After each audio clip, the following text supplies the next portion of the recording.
Hi, I'm Tim. Welcome to Watchbox, and thanks for logging on. If you love this watch, email me, tmosso@thewatchbox.com. It's your purchase and pricing email question line for asking any questions about this or any watch you see here on our channel or website. Reach out to me directly. It's in the description below, tmosso@thewatchbox.com.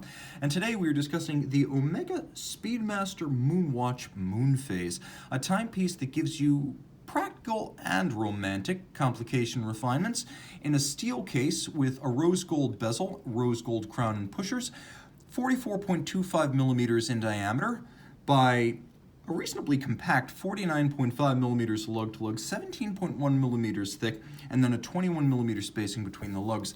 As you suspect of a watch that's 17 millimeters thick, it will not slide underneath the cuff. You might get a jacket up over the edge, but for the most part, consider this to be an external carry watch.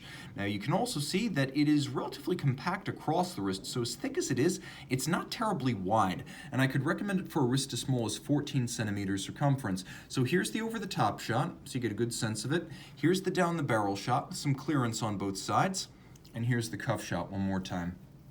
Taking a look at the strap and the clasp, you can see that it is a matte finish, dark brown, large rectangular scale alligator leather with a monotone stitch and a folded edge. Take a look at the underside and you can see that this is a Omega factory strap in new condition with calf skin on the underside. We have a buckle that tucks the excess length underneath. So basically it just tucks underneath and crimps when you set the sizing so there are no minder loops externally and you can't see the excess length. You can see there's a combination of satin and polish on the clasp, and it's twin trigger release so it can't pop open accidentally. You must press both triggers, giving you security on the wrist. The case is familiar to Omega fans as we've known this basic lyre lug form since the mid-1960s. As you can see, there is red gold, and Omega calls this Sedna gold. It is a lot like Rolex Everose with a high copper percentage to make it red, and then a high platinum percentage to make sure it doesn't fade. The case band is familiar, narrow, longitudinal satin finish with polished expanding bevels, and then of course you have the red gold on the crown side with shear guards for the crown and pushers. The bezel, as you can see, is actually crafted of ceramic, and it is what they call Ceragold. So it is ceramic fused with gold, so you have these little gold inlays for the tachymeter scale. The base itself is solid gold, and then the sapphire is designed to evoke the Hesalite of the Moonwatch, so it has a box section and considerable camber, but make no mistake, it is a sapphire. The nice thing about Ceragold is that it is scratch resistant like ceramic, but the gold can't separate from the ceramic. Now, taking a look at the dial, it is a lovely metallic brown, which is just gorgeous. A sunburst metallic that really catches the light beautifully. You can see it also includes red gold applique indices and red gold hands with polished red gold chapter rings for the complications.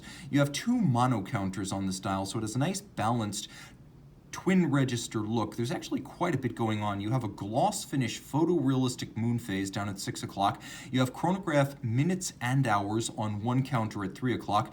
You have a date indicator with a lunette style indication, as well as constant seconds over at 9 o'clock, and then you have your chronograph seconds at center and your time of day, hours and minutes.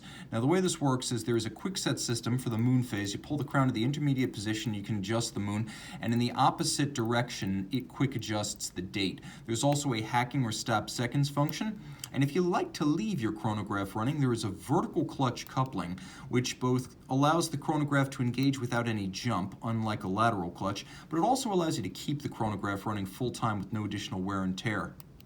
The crisp actuation is due to the use of a column wheel, and you can actually see the column wheel, black polished through a skeletonized bridge just above. The watch has twin mainspring barrels and a 60-hour power reserve. Twin barrels help you to retain balance amplitude after 24 and 48 hours. A conventional single barrel movement like a Rolex 3235 is going to lose a lot of amplitude after 24 hours. With twin barrels, this movement won't.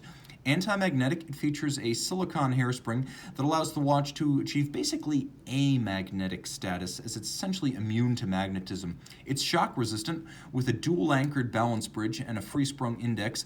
It is incredibly shock tolerant. It's 100 meters water resistant, which is 50 more than a standard Moonwatch, bidirectional winding, so it has no unidirectional rotor wobble, pivots on 54 joules.